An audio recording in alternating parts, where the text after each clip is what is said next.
Good morning.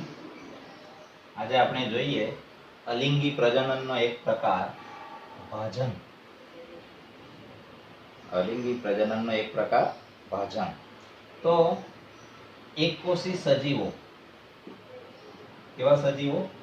એકકોષી સજીવો કોષ વિભાજન દ્વારા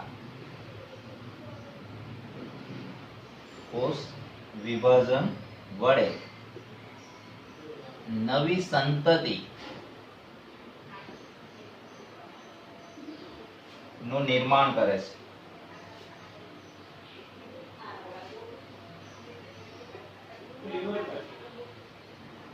તે ક્રિયાને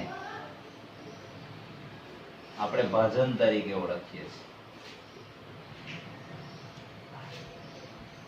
એકકોષી સજીવો જેવા કે અમીબા, પેરામેસિયમ,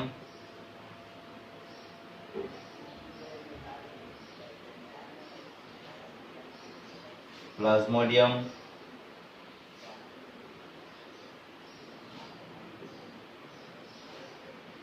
કેટલાક બેક્ટેરિયા, આવા જે સજીવો છે એટલે કે પ્રજીવો અને બેક્ટેરિયાઓ, તે લોકો એકકોષી છે અને એમાં કોષ વિભાજન દ્વારા નવી સંતતિનું નિર્માણ થાય અને એ ક્રિયાને શું કહેવાય? ભાજન કહેવાય. એના બે પ્રકાર છે. એક દ્વિભાજન અને બીજું બહુભાજન. એક દ્વિભાજન અને બીજું બહુભાજન. તો દ્વિભાજનમાં શું થાય? કોષમાં રહેલા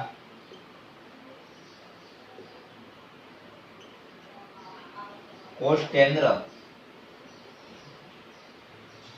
નું બે ભાગમાં વિભાજન થાય.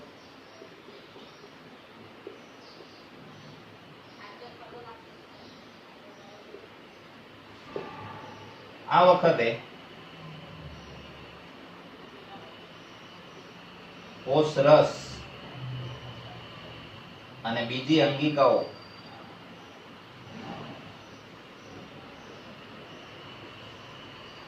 પણ વિભાજન થઈ જાય.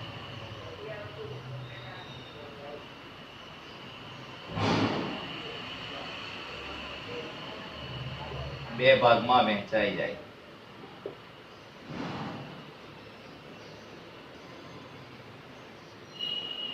અને છેવટે બંને ભાગ અલગ થાય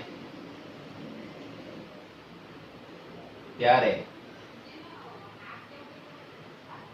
બાળકોષ તરીકે વિકાસ પામે. બે બાળકોષ, બરાબર. તો એની અંદર જોઈએ તો અમીબામાં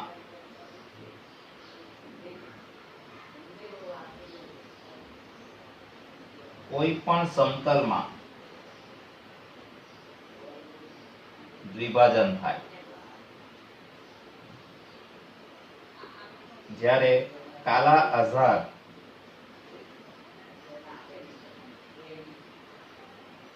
રોગના સૂક્ષ્મજીવો, જેને લેશમાનિયા કહેવાય,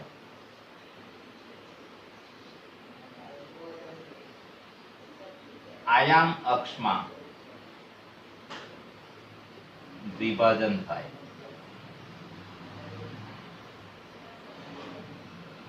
આ અમીબા છે અને આ લેશમાનિયા છે.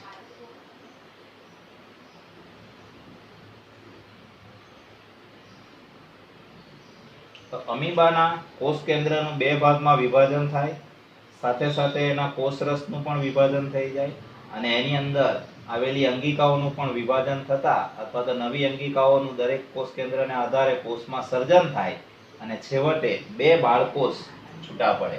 1 અને 2 આ બાળકોષ છૂટા પડે અને આ બાળકોષ સ્વતંત્ર થાય ત્યારે સંપૂર્ણ લક્ષણો પોતાના પિતૃકોષને મળતા આવે, એટલે કે મૂળ અમીબા છે એને મળતા આવે. આ રીતે એકમાંથી બે સજીવોનું સર્જન થાય.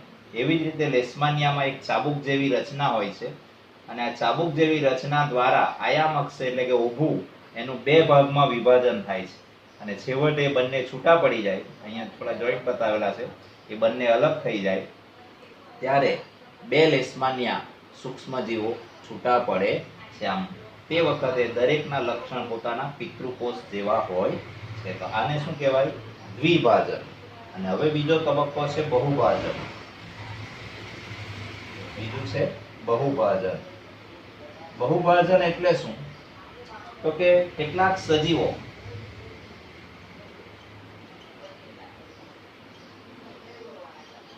પ્રતિકૂળ સંજોગોમાં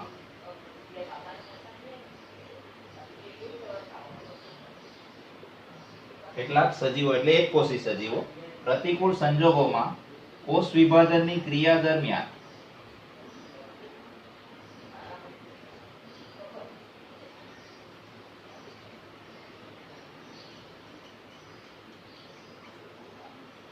પોતાની આસપાસ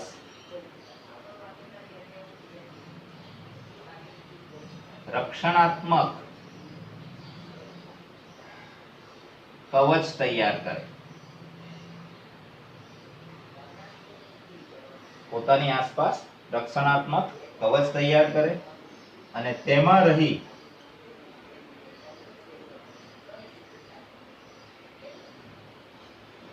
દ્વિભાજનની ક્રિયા થાય.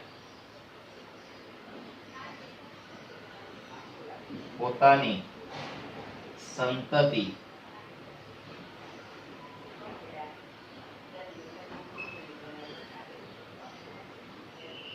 નો વિકાસ કરે. જ્યારે અનુકૂળ સંજોગો હોય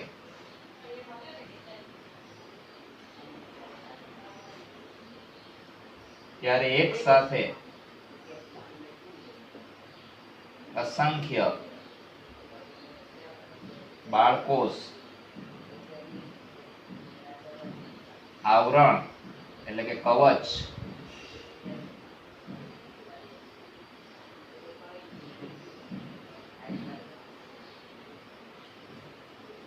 તોડી બહાર આવે.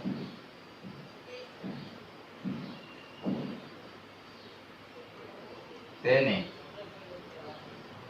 બહુભાજન કહેવાય. દાખલા તરીકે પ્લાઝ્મોડિયમ.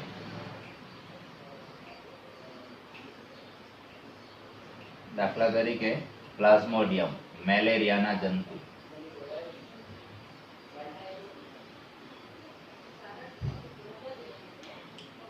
ધારો કે આ એક સજીવ છે, એક કોષ છે, તેનું દ્વિભાજન થઈને એકમાંથી બે, બેમાંથી ચાર, ચારમાંથી આઠ, આઠમાંથી 16 એમ અસંખ્ય સજીવોનું સર્જન થાય, બાળકોષોનું સર્જન થાય. પણ એ સર્જન ક્યાં રહીને થાય? આ રક્ષણાત્મક જે આવરણ છે એ રક્ષણાત્મક આવરણની અંદર રહીને એમનો વિકાસ થાય.